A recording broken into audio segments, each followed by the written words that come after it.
Welcome back to the Winback Academy podcast, where we bring together clinicians, educators, and experts from across the Winback community to explore rehab, recovery, movement, and patient care in the real world.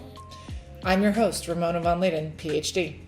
Today's episode is part of our Ambassador Spotlight series, conversations focused less on protocols and more on the people behind the practice, the experience that shaped them, the lessons they've learned, and the philosophies that continue to drive their work.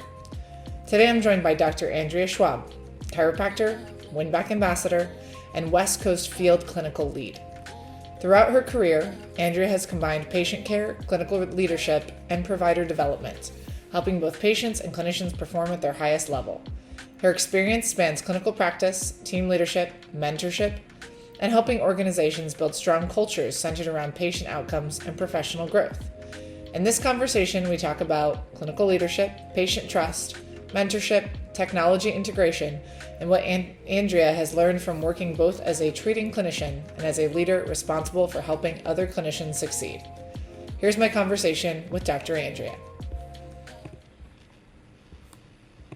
Welcome, everybody, to another episode of the Winback Academy podcast. I'm your host, Ramona von Leden, and today we continue our Ambassador Spotlight series.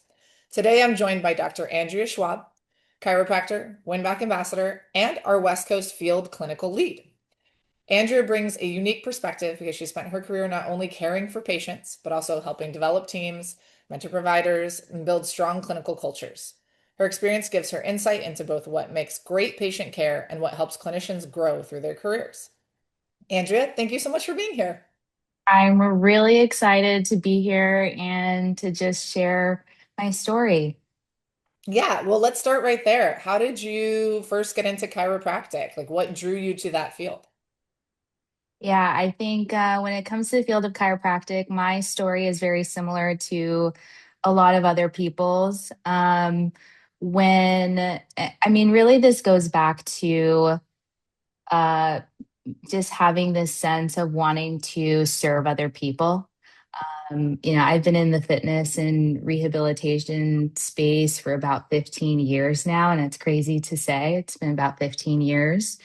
When I first started out 15 years ago, I was getting my degree in kinesiology, and I was exposed to so much being at the college I was in. We worked with individuals from adaptive fitness, so working on land based and aquatic based fitness, ranging from athletes. And so it really exposed me to so much, and it helped me to just grow this sense of purpose that I wanted to be basically serving other people and helping other people. And I think many that get into the field of rehabilitative medicine, whether it's specifically chiropractic, it's because either you yourself experienced some form of transformation or you were able to experience that in others. And so um, mine kind of came in a little bit of a roundabout situation. So, I got my degree in kinesiology, and during that time, I actually spent a lot of time in the rehabilitative space, working for physical therapy offices and chiropractic offices. And around that time, I remember actually chiropractic was a little bit taboo in the PT world and vice versa, and so I really just gained a lot of experience in things like therapeutic exercise, learning about modalities, and then somehow found myself from California, then moving to New York. And so I kind of had this big transformation in terms of like a life shift that occurred. So I went from California, then to New York. And then in New York, I actually began my journey as a personal trainer. And from there, I worked at a huge commercial gym. After I worked at that commercial gym, I actually ended up starting my own concierge personal training business and ran that for a few years. And it was very niche. I would see people who maybe were post physical therapy, so they had injuries that they acquired. whether it was from OT, occupational therapy, physical therapy, or um, orthopedic surgeons. I would actually get referrals from providers at Mount Sinai, New York Presbyterian Hospital for Special Surgery, and things just kind of started to develop into something bigger. I kind of started to feel like, wow, I'm getting people the end of this rehabilitative journey where they sustained injuries and they wanted to get back to doing the things that they really loved doing, like working out or running with their kids or being able to run the New York City Marathon. And they really wanted to work with somebody who was knowledgeable of injuries and would get them there safely. So then I kind of started to think about, well, how do I help somebody through the full scope of their journey? Like in the very beginning, when they acquire the injuries, getting them to back to 100% and then getting them to perform. And so that's kind of how I started to make my way back into the chiropractic field. So I actually went back to school later in life. So from a chiropractic standpoint, I'm actually kind of, I guess, a little bit younger in technically in years in my career in the field of chiropractic. I ended up going back to school, doing all my prerequisites, and I thought to myself, oh, I would just add this to my concierge business. So I moved here to California. I went to chiropractic school and then I never made it back to New York. I stayed here. But that's kind of my long-winded journey back into chiropractic school. I never thought that I would necessarily get here, because I thought that my life had other plans, but here we are.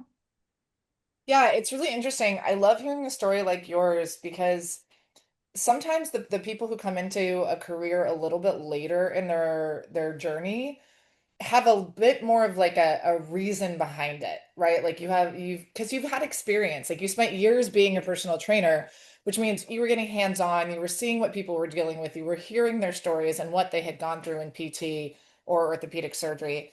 And so you had the perspective to know why chiropractic would be the right pathway for you. That if you went straight from like an undergrad situation, like it might not be quite as you might not quite have as much direction with your career. Oh, it would not have been as meaningful. I would not have taken it. I don't think I would be the clinician that I am today without all of those experiences. They Yeah. really, truly taught me so much about people, about how to acquire the skills of things like listening. And, it's just, I will take real life experience any day over, you know, just pure education. I mean, that is the ultimate teacher is like life experience. Yeah, I absolutely. So that's really cool. And also I imagine like with having had that experience of being a personal trainer, that's just more skills and more things you can incorporate into what you do with your patients, right? Imagine I mean, most chiropractors are very hands-on, of course, but like no, you have this whole battery of exercises and this battery of sort of approaches that just bulk up what you can offer for your patients.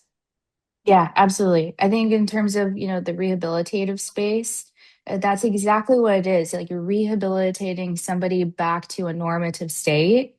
And where the strength training aspect comes in is that now you're building that resilience.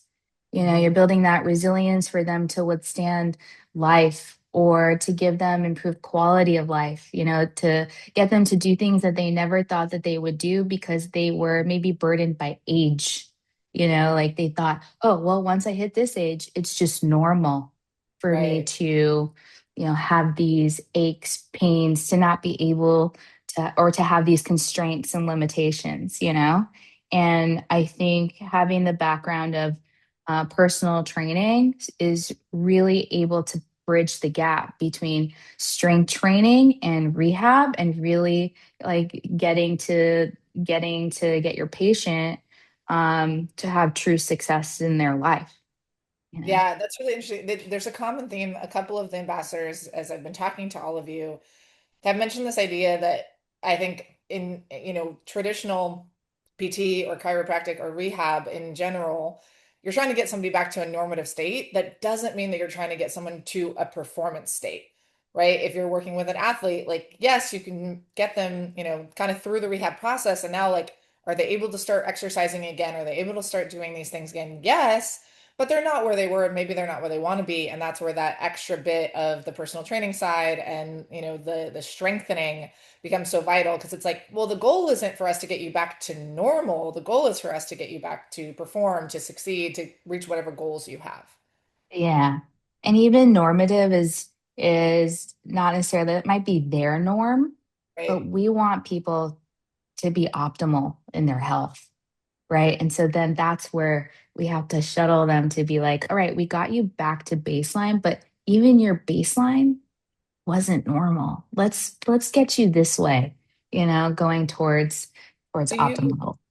do you feel like you have, when a patient that you have come in, um, who doesn't even know, maybe they don't even know what optimal could be for them. Like, is there kind of that light bulb moment at some point where they're like, holy crap, like I had no idea I would even ever be able to do this? Yes. Yes. And I think that right there is where it's really important as a clinician. You have to paint the vision for your you have to paint the vision for your patients. And that goes beyond just a treatment plan. Right.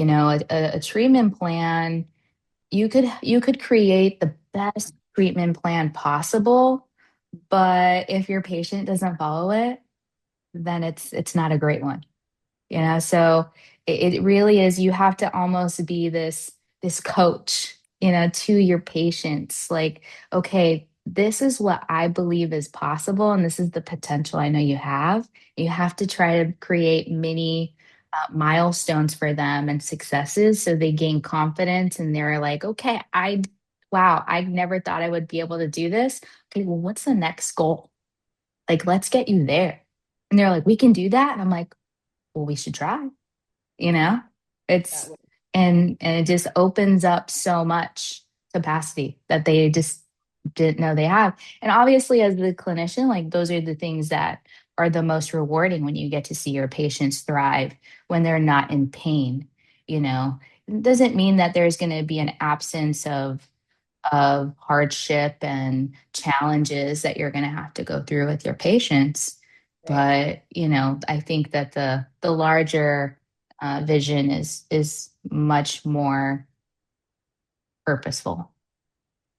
Yeah, I believe that. I want to ask one more question about kind of like your backstory. Is there anyone, like, were there mentors, or, I mean, you mentioned some of the experience that shaped you early on, but was there anybody, like a mentor specifically, that you were like, wow, like learning from that person really influenced where I wanted to take my career? Oh, this is a good one. I think motivators come in many forms. Um, I have the type of personality that if you tell me I can't do something, I turn around and go and do it. And so sometimes the people in my life have been fallen to that category sometimes, where Sometimes they're the like, ones I that don't inspire think, you. yeah, they're the best motivators, right? Okay. And so I think there have definitely been in that category, there have definitely been some people in my life who maybe were didn't think that I would be able to do those things, and that slightly motivated me to want to pursue it even more, just to show it, because I knew that it was possible to attain. But I'd say where the motivation, like the deep internal motivation, came from was actually mentorship. And although that might ignite the fire just a little bit more, really think mentors have been a really big and pivotal part of making sure that I align with not just my values, but that everything I'm doing is for a bigger purpose. I'd say a recent mentor is actually somebody in the company that I'm working for now. He actually owns the chiropractic practice, and I help him manage it. He's been a really integral part of my growth, not just as a clinician, but also from a leadership standpoint. He has really just allowed me to make some mistakes, but those are the things that shape. Like, he's been a very huge and constant support, and I think that's really unique to find. I think when you have people in your life who allow you to make mistakes and are supportive anyway and help you to guide towards like the right path for you, and not things that they want for you. It's more that they're trying to bring out the things in yourself that you want. Um, then like those are the people that are they're really important. I'd say probably before that have been the support of my personal relationships. You know, whether it was like romantic relationships or friendships, those people, those are people who truly believe in you. I remember there was a core group of friends I had when I worked at this commercial gym, and we all had just had this great bond, of working there. We understood the industry and the hardships and the challenges, but we always made it really fun. And um, what's really powerful about having a group like that is that although there was some slight friendly competition between all of us, Yeah. we always motivated each other, had conversations, and we were able to just kind of bounce ideas off of each other. And they were always willing to give you advice on where to go, how to deal with situations. And I think it's really important to find a group of people like that, whether they're friendships or peers. And I've been really fortunate to come across some really, truly amazing people in my professional life. Yeah, I think that's a really interesting point. I think sometimes when we think of mentors, we always assume it's going to be the person who's seasoned and has, all this experience. But a lot of times, really, the peer-to-peer mentorship can be the most valuable because you know like what each of you are dealing with, and maybe you have a different approach that can give them an idea. So I love that. That's such a great point. And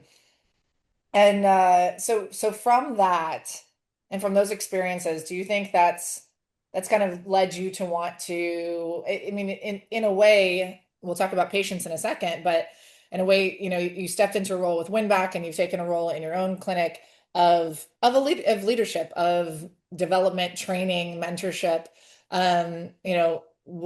What kind of brought you to that space and realized that that's something you enjoy doing? And, is it because, again, you're kind of getting to give back to the community and learn from, I know in my own experience, when I get the opportunity to like train or mentor, I always learn something in that process too.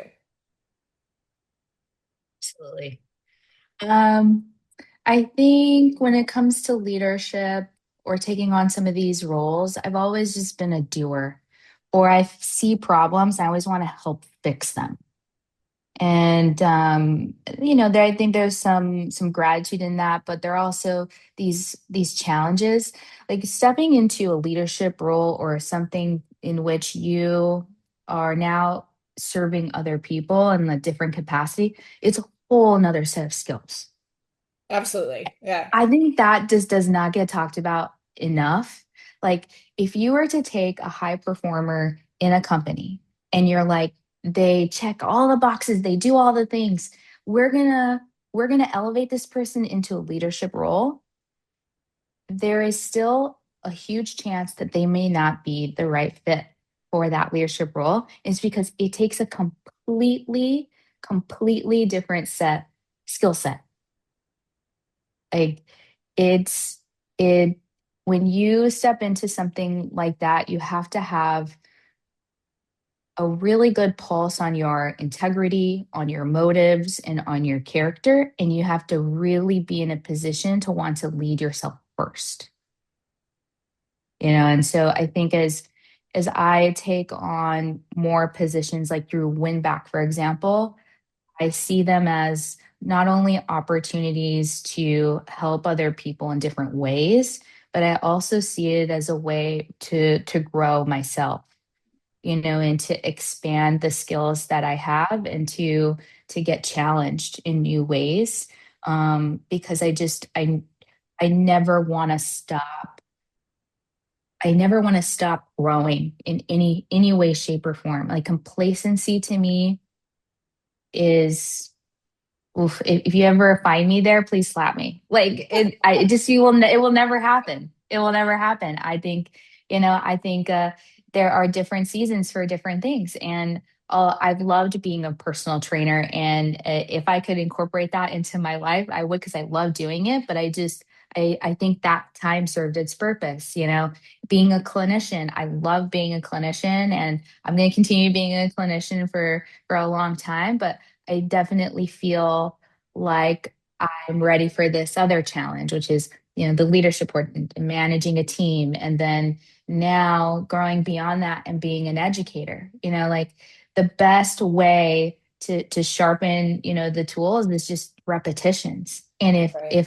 if that helps me to, stay sharp and stay on top of the things from a mastery level, from whether it's tech R or chiropractic medicine, like then this is a great thing to keep me, striving to do that, because now I have a responsibility to other people to do so. Yeah, absolutely. And I know, so obviously for us at Winback, you train some of our new clinicians. You help with some of the coursework, and you're on our AMAs. You're one of our panelists for our AMAs.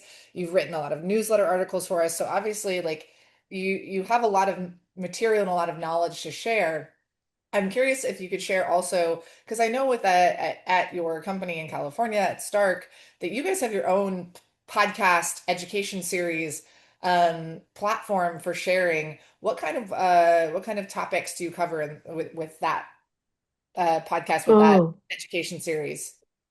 let's see. The company does a really good job of putting out material, and it's because we believe that every member that belongs to that we serve, essentially, we call them students, actually, and it's because we believe that they're lifelong students of health. And so that's why we push out a lot of educational material. Oftentimes, that really is powerful, is education when it comes to health, and then letting the patients essentially decide what they feel is ultimately the best for them. But we want them to have all the resources. And so it comes from every department. I'd say from the CEO and his personal experiences and the potential agendas that he wants to make sure that our members have, or that other people are aware of, down to our um, personal trainers and getting that education out there. So the personal trainers actually get internal education, and then that actually seeps out into our students, so they get those types of things as well.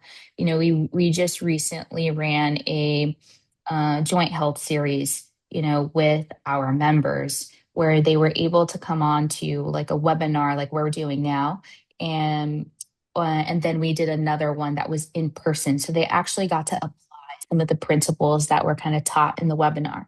And so it's just kind of an ongoing process. So we feel like sometimes we have to break down what conventional medicine is. And we try and tend to be more in the forefront, and we tend to be a little bit more progressive or innovative in our thinking in terms of when it comes down to the, I guess, the medical advice that we give. But yeah, Wow, for us, like it's all about education, this is so students cool. of health.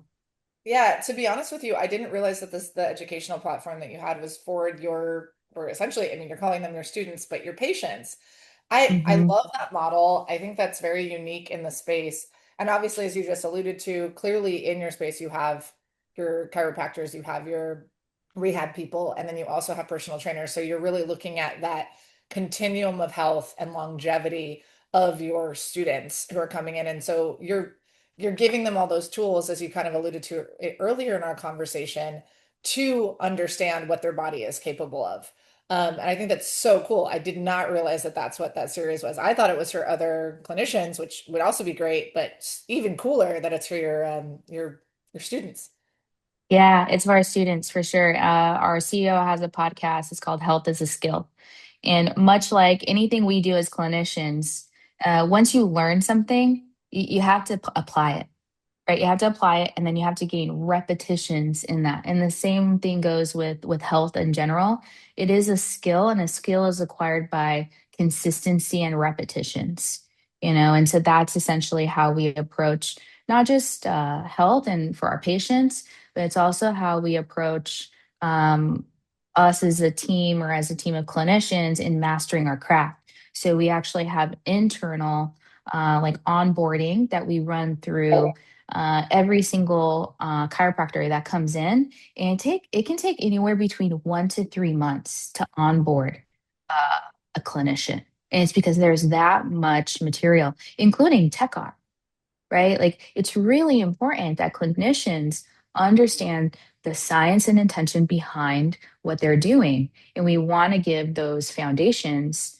Um, After those 3 months of onboarding, it's a lifelong learning process at Stark. So when you want to be a clinician within the ecosystem of Stark, we are going to um, we're going to challenge you to try to master your craft, like put in the repetitions daily to grow. And even if you feel like, oh, I've mastered this one, I bet you'll never reach it. You'll never reach it, and you just get better and better every time. I love that. So let me, since you mentioned it, this is a good time to kind of transition the conversation a little bit to talking about tech art and how you came to not only use it in your practice, but of course become a part of our team. So Hmm. what was your introduction to tech art? Yeah, my first introduction to tech art was actually at Stark. It's at the company I am at now. Oh, very cool. Okay. Yeah. So they already had it? Is that, Yeah, they so was already it had a few onboarding? units. So when you're talking about this like 3 month onboarding, like they were like, okay, this is part of your onboarding. Like you've got to get up to speed with this. Yeah, exactly. So what was your like when you first tried it, like how did you see it being a part of what you were doing? I think we talk a lot on this podcast about like how we can integrate technology into our practices because all of you, the chiropractors, the PTs, you're all very hands-on. You're very much like you're touchy-feely in the best way possible. And to bring technology in like in a way that feels genuine and still, that supports those skills that you've developed is so unique and interesting. Yeah. Oh man. I think when I first started to use Tekar, I mean, I had to, it was like a baby like crawling and then learning how to walk. It's it was a completely new world. I had never heard about it.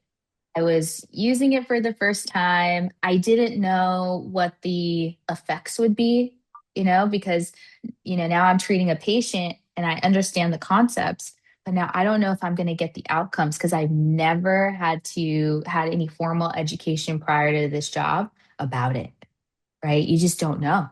And Yeah. so there's this kind of weird unknown that occurs. But I'll say there was one big moment in the onboarding process, and it's um, when they used the tech car on me, and Hmm. I got to feel it for the first time. Was Not it bracelet, only electrode, or it was all of it, the CET, the RET. At this time, it was, let's see, it was one of the older models, the CET, RET, and the bracelets. okay, awesome. Yeah. I think we only had those three. I don't think we had high tens or high EMS at the time yet, and we definitely didn't have any of the adhesives. It's when we had the swap. We had this like small metal um, Oh yeah. return plate Mm-hmm. and Yeah. additional that's now the adhesives, right? Right. And so learning all of that for the very first time and then feeling it. And so the real switch for me happened when I got to feel it myself. And I got to feel the changes that occurred in just one session. Wow. Okay. After that, huge, I was a huge believer and super convicted in what it was able to do. Do you remember That what, alone.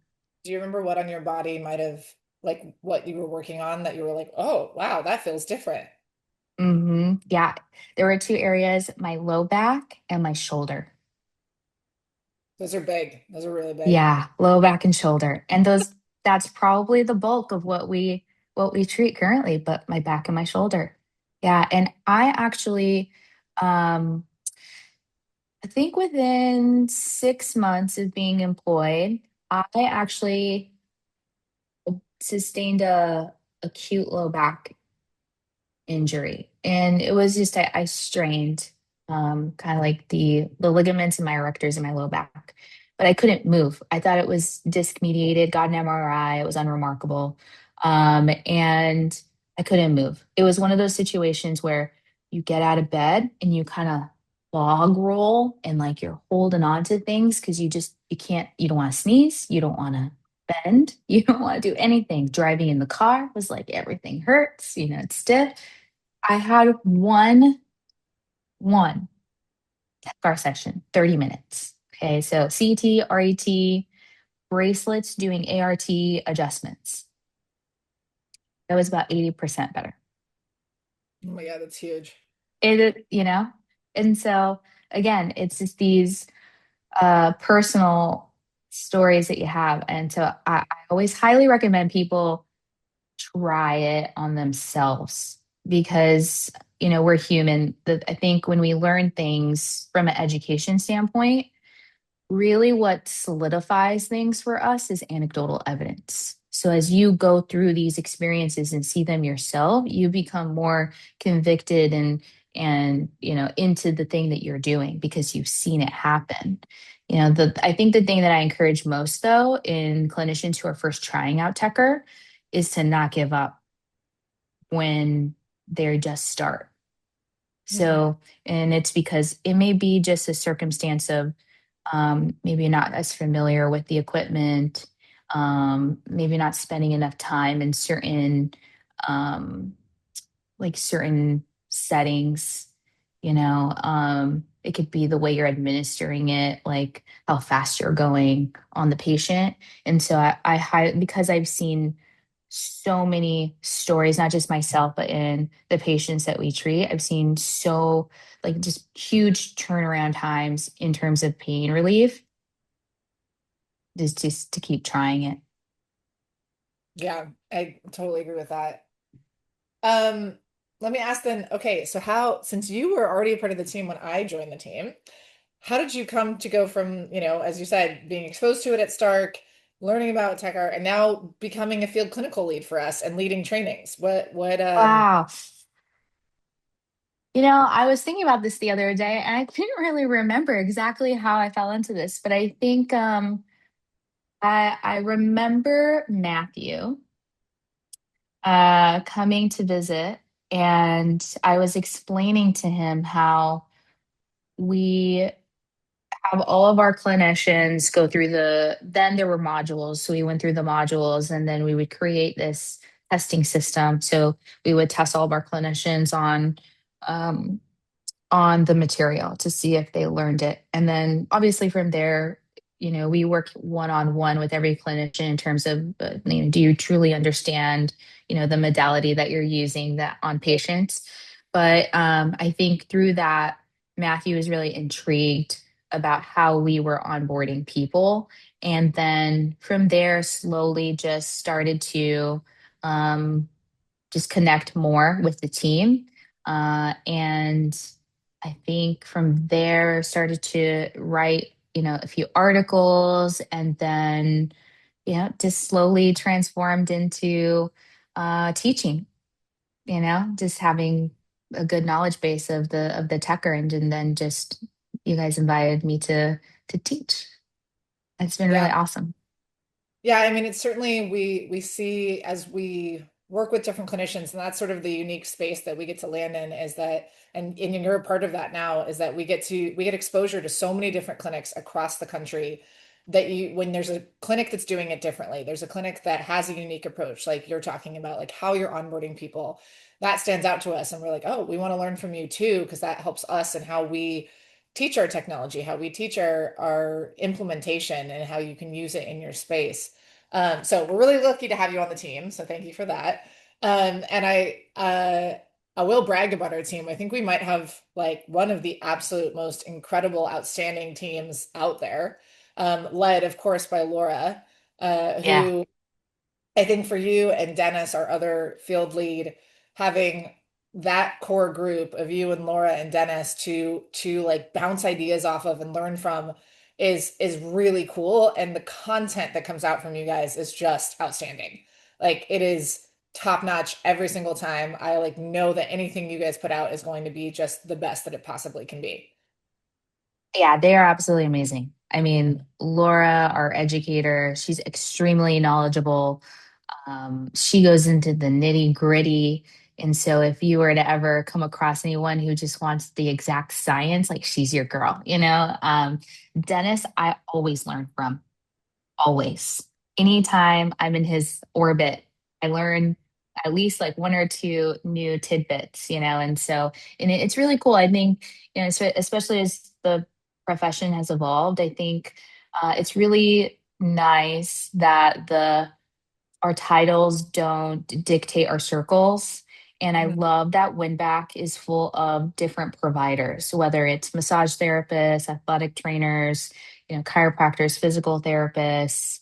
I truly think that's incredible because we all can offer a unique perspective, you know, into not just treatment approach, but also on how we use the tech or device. Yeah. I'm glad you brought that up because I'd love to hear, I think that we're seeing a shift in rehab care and in the kind of the space in general, which people like chiropractors, massage therapists, ATs, PTs, where you all align in sort of this approach that's kind of like just outside the more traditional conventional medicine approach, right? And you've spoken about this a lot today in our conversation about how you are providing your patients with education. It's the prophylactic work. It's not just about, okay, something's wrong, let's fix it. It's about, all right, now that we've gotten you to baseline, how do we get you to optimal? How do we, get you feeling your best and living your best quality of life while we have Mhm. it?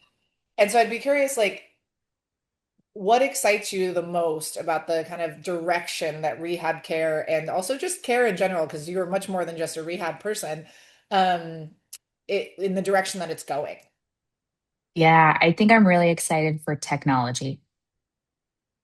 And we know that already because all Winback users are utilizing technology in patient care, truly. Um, and I'm really excited how that can help facilitate faster outcomes Mhm. for patients. I think that technology and potentially AI may help to um, facilitate much faster results, but also when it comes to education, it's going to be, I think there will be positives that come out of it where we as clinicians are going to have to make sure we stay sharpened is the ability to connect from a patient provider standpoint. So just remembering that at the end of at the end of the day, like human connection is so important. And we're in a hands-on space.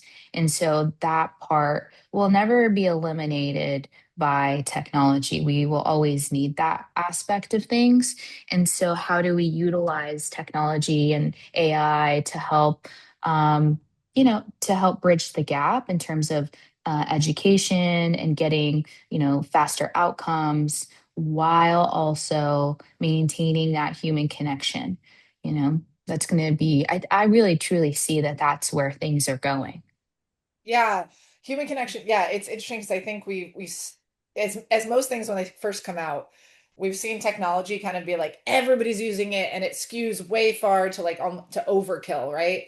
And then we have to kind of like shift back and find that sweet spot between the two.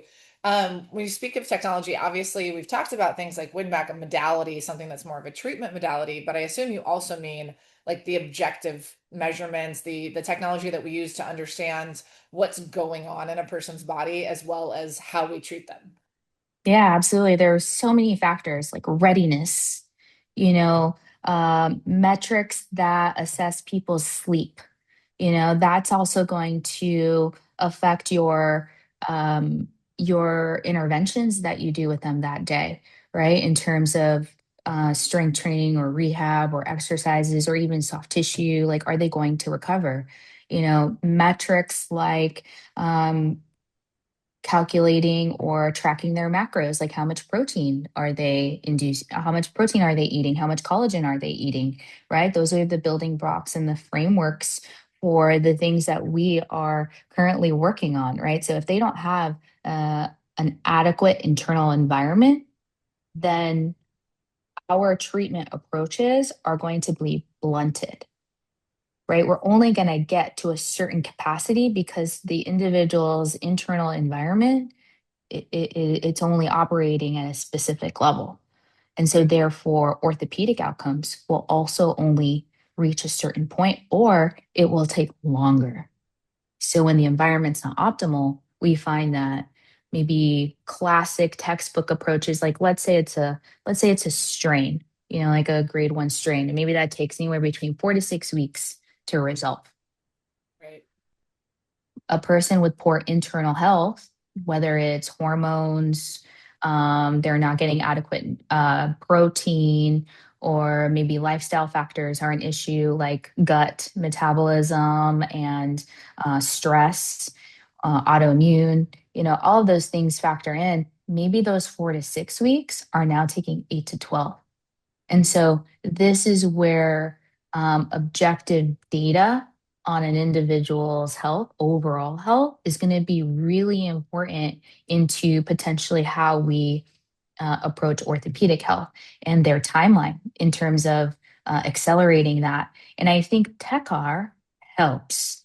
TechR helps to accelerate the process, but it can only do what it can with the internal environment that the patient has. There's a Yeah. capacity that you're just going to reach, right? And so Yeah. that comes with the education portion also with your patients. And it's really important to make sure the patients understand they have an active role in their recovery and in their progress. Yeah, it's interesting because you brought that up. It reminds me of a conversation I had on this podcast with Liz Wergen from Juniper PT, because she did this Slim Plus trial, right? Which Hmm. ultimately Slim Plus, and I want to ask your own experience with that as well as we talk about this. That she saw these patients having these incredible outcomes, like in a just a session or two, seeing a reduction in more than an inch in their waistline. And then she saw some patients who didn't see any change. And it's like, what is the difference? What's the defining factor they're getting the exact same treatment? And then she started looking at things. She had them journaling and she had them asking questions about their sleep, their nutrition, how they're feeling emotionally and psychologically. And she started to realize, what their HRV is. They were tracking things like that. Yeah. And the person who was getting poor quality sleep, was chronically stressed, their HRV was low, wasn't seeing much response when they did these treatments. But the person who was prioritizing sleep, their HRV was solid, like all of those factors that as you say, you have to have, the environment has to be primed for you to be able to get the Hmm. success out of it. And of course, if somebody can come in and they can have an injury, but if they're taking care of their body, then their body's going to respond in such a much more profound way. So Yeah. similarly, I know that you guys at Stark are doing a bit of a trial of your own with the Care Plus programs. So I'd be curious Hmm. to hear about some of your experiences so far, kind of with that in mind. Yeah, we are seeing a little bit of that. I'd say, I'll give one example. We had one person who lost 2 inches in their waist That's awesome. Yeah. after just 4 weeks, 2 times a week. It was incredible, you know. And so we are seeing really positive results when it comes to Slim Plus. Then we also do see a few of our patients who haven't made as large of strides in that, and it is because it's so variable. Like we have to really think about like um where are they in their like tracking process? Like, did they make any changes during this time? Right? Say, did they stay the same activity level, or did they increase their activity level, or did they decrease their activity level? And maybe that's also why they didn't make much changes. And actually, they probably did make large changes. We just don't see that because, they had a really steep decline. And so it looks like they were at steady state still. Right. Right. So it is a little bit of a challenge. So navigating the variables is definitely important. I think, though, at the end of the day, the Slim Plus for sure is making a huge impact, though. That's awesome. Yeah. I mean, great. Hmm. Obviously, we believe in it. Yeah. But I do think it's an interesting conversation to have because it speaks so much to that model that you guys have at your clinic of, hey, like patient ownership of health, I think is what it really comes down to. I think Yeah.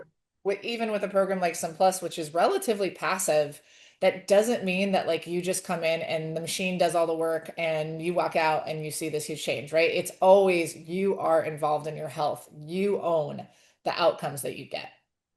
Yeah. Yeah. Making that connection. Like, okay, now that we have this baseline, what can we do with it now? What do Right. you want to do with it now? Or what's Yeah. the ultimate goal, right? And I think that's not that aesthetics aren't important, but I think really trying to use this as a tool or a jumpstart for someone, to give them that confidence, right? We talked earlier about as a clinician, like your role to your patient sometimes is to be a little bit of a coach to create certain milestones. And if this is what it takes for somebody to finally be invested in themselves and in their health, why not do that? And it is passive, and I always say like um, passive care will yield passive results. But I think that this can definitely be a catalyst to getting them to do things that are a little bit more active. Yeah, sure, absolutely. I also think there's an element that when we talk about aesthetics, I think that, and I think that this conversation is changing. But traditionally it's like when people hear aesthetics, they think, oh, it's just literally like the kind of eye rolls, like, oh, it's just how somebody looks. But ultimately, Mhm. a lot of times the aesthetic effect is a result of something that you were internally changing, right? Ultimately, what Slim Plus is doing is not melting fat away, it's helping to decongest the tissue. It's helping to get Yeah. mobilization in an area where you've been congested or locked up. And so when you think about the aesthetic results from a different lens, from the lens of how do we make your body and your cells and your skin and all of this operate optimally, I'm going to keep coming back to that word. I like that word. Um, then it changes the conversation because then it's like, yeah, literally we're making an impact on your insides and you're seeing the effect outside. Yeah. Yeah. It really is cool. I don't Yeah. know why I didn't jump on this sooner, but it's really cool. Um, okay, so one more question is sort of the future of chiropractic and rehab, because again, and I keep coming back to this with the model of your clinic is um, how do you, I think you guys are doing it, but I think more and more we're seeing clinics move away from patients coming in when they have something wrong and being like, we want to be a part of your life all the time. We want to make this, this is a full spectrum of care. Do you think that that kind of model is growing and is something that patients are looking for and are seeking out because there's a bit more of people taking ownership of their health, right? People have more knowledge, they're getting educated, they have access to education they didn't have before. And so do you think that, it's practices like yours are going to become more and more common over time? 100%. And I think it's already happening. The quote unquote longevity space, concierge medicine, where it's multidisciplinary and you have everybody under one roof and you're coordinating and customizing their care, which is exactly what we do. um, I think that is gaining so much traction right now, and we're going to probably see way more places pop up that do that. And you're right, it is because people are becoming a lot more educated in these things and curious. And that's amazing. I mean, you know, you're seeing people who are they're not consuming alcohol as much. They're moving more, they're walking more, and they're paying attention to things like joint health now. And I think we're starting to actually see people come to us who are completely pain free and maybe just have movement compensations or physical limitations, and they want to expand that because they are, for example, seeing maybe their parents or somebody they love, and they're seeing that they are losing mobility as they age, and they don't want that to happen to them that soon. Right. And so the prime age I think that we see is like around 40 and 50 years old is where we see that people are starting to pay attention to things like that. I would encourage people who are 20 and 30 years of age to adopt that kind of same mindset and really take the time to do it. I think when in your 20s you have, genetics and your age that's working for you, and so you're not necessarily thinking about those things because they're not limitations yet. But I think if you were to really invest the time into getting treatment, like using Tech R, doing some form of strength training or mobility work like we do here, then you would actually be creating a much bigger foundation and you would be prolonging the years of your life. Yeah, that's a very good point. I remember speaking with a physician who he specializes in aging, and he was saying that his patients, what he tells them is the work that you do with your body between, 40 to 55, that's going to carry you through. Like the strength training, the bone density, all of that is so vital to you having a healthy, you know, what's the senescence. Yeah. You have to do the work. Like there's so, it like anything, you have to do the work before to see those outcomes. You can't wait until it's that time and then try to fix Yep. it. So Yeah. that really great sense, and I love that insight. I have two more questions for you, Okay. and then we'll start to wrap this up. The first being, okay, so you've spent your career and you've shared a lot of different aspects and different places you've been in, but ultimately, and what you're currently doing, you're helping both patients and other clinicians. Which is harder? Ooh, helping clinicians. Yeah. Yes, 100%. Do you feel like with Helping clinicians and building teams. okay. I was gonna say, do you feel like with clinicians that you have a bit like you have to convince them more? Yes, I think, we all come from different backgrounds and different schools. So even in the field of chiropractic, there are kind of different philosophies when it comes to maybe the type of university you went to, or where you got your license. And so there's a lot of schools of thought. And so I think when it comes to educating clinicians, you are also potentially brushing up against those schools of thought. And um, obviously, as somebody who's teaching clinicians how to use Tech R, you want them to be successful. Hmm. And that can be sometimes a little bit of a barrier or a challenge. I'd say also that, we spend, in the education process, when we go through trainings with clinicians, we spend somewhere around 3-ish hours with them. And I think that it gives them a good introduction. Ultimately, the thing that is going to get them to excel and to give their patients the best outcomes is if they continuously seek the education and review, if they continue to trial and error, gain repetitions. And we talked a little bit about this earlier. And and so for me, I think I want to be a little bit more involved in that process with them. Um, but it's hard, because Yeah. everyone comes from some different schools of thought. Yeah, that's an excellent point. I think that's where it's both the challenge because everyone comes in with different perspectives, but also Yeah. the positive because that allows you that opportunity to gain some knowledge from their perspectives as well. Hmm. Okay, so my last fun question is what is one clinical or rehab hill that you'll die on? Um, People are not fragile.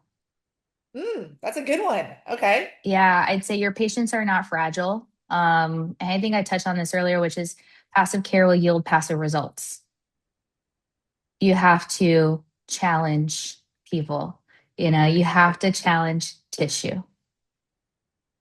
It's just something that in order to you might get somebody out of pain, but we want more than that. And so I think ultimately people are not fragile. I think we can be a little more aggressive. We can push people a little bit in order to get the outcomes that we want and get them the goals that they feel like they never thought they would achieve. That's super important. I really like that. I think that's probably why like chiros and PTs always have reputations for being a little torturous, but like it's the torture that you need. Totally. Yeah. Yeah. You have to, Yeah. It's like, a little tough love. yeah. What is it? What's the saying about like like a diamond isn't made from like it's like you have to pressure. You have to put Yeah. pressure. Pressure creates diamonds. Yeah, Yeah. exactly. No, that's super important. Okay, and Yeah, also we got to do hard things. We got to do hard things. That's have to do, ultimately like if things came easy, I mean, then we'd all be optimal, right? yeah, The work is in the hard stuff, the things that we're avoiding that we don't want to dive into. And that it's the same for orthopedic health. It's the same for pain. It's the same for getting the outcomes that we want our patients to achieve. You have to do some of the hard things, and we get scared. I think, especially as new clinicians, we get scared to push um, the envelope a little bit because we want the patient sometimes, or at least this is what I find. This could be an assumption, but what I find is that sometimes, especially younger clinicians, they want patients to like them. hmm And so they won't do the things that are necessary to get them somewhere, but rather the things that they want. And that's why it's really important to be a coach and to educate. And you just meet your patients where they're at, but ultimately you have to get them to this goal of being resilient, and people are not fragile. Yeah, I think there's an element when you're first starting out and doing anything where you are coaching or working with another person, where that element where you're like, I want you to like me, but the reality is if they see the results, they're gonna come back, right? They might like Hmm. you, but if they walk away and they don't feel like anything has changed, then you might never see them again. So it doesn't matter if Yeah. they like Yeah, if exactly.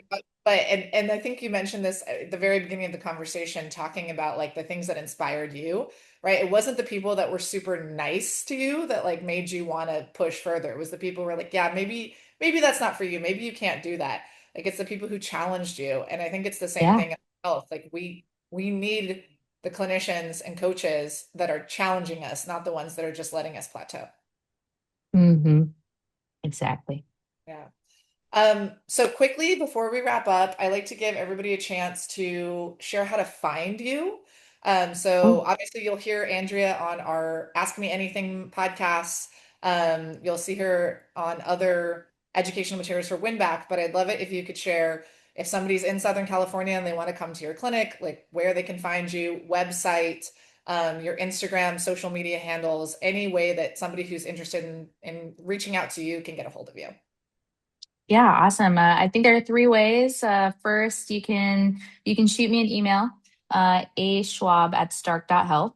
The second is I'm on LinkedIn. Just search for Andrea Schwab, and then also Instagram. I would love to connect. What's your Instagram handle? Oh, great question. Andrea Schwab underscore DC, maybe. Yeah, I know that I Just have it. first and last name DC. Let's take a look. Yes, you got it. It's Andrea Schwab, all one word, Yeah. underscore BC. Yeah. Perfect. And if somebody is in Southern California, where are the locations that Stark has? Because I know you have more than one. Yeah, we're in Newport and Tustin. Amazing. Awesome. So, and if Yeah. somebody is your website for Stark, stark.health. Stark.health. Yeah. Perfect. Awesome. All right. Well, Andrea, thank you so much for joining us and sharing your perspective and experience. Also, thank you for being part of our team. You are a vital member of it. We're so lucky to have you. I think this conversation highlights something that often gets overlooked in healthcare, kind of the importance that we talked about of leadership, mentorship, really helping clinicians grow so that they can ultimately provide better care for their patients, and also the education of patients. That's so vital. So thank you again for your time, and thank you to everyone listening to this episode of the Winback Academy podcast.